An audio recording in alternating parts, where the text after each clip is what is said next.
Қонақ үйдегі бір түн үшін 150 мың доллар төлеуге дайынсыз ба? Бүгін біз сіздерге әлемдегі ең қымбат топ 3 қонақ үй бөлмесіне шолу жасаймыз.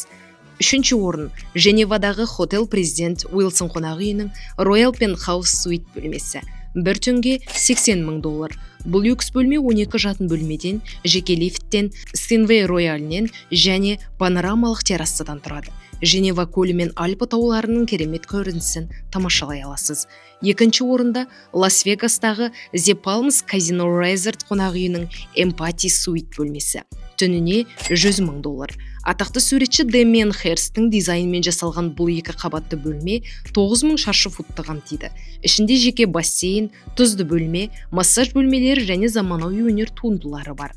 Ал бірінші орында Lovers Deep Luxury Submarine Hotel, Кариб теңізі. Бір түнге 150 мың доллар.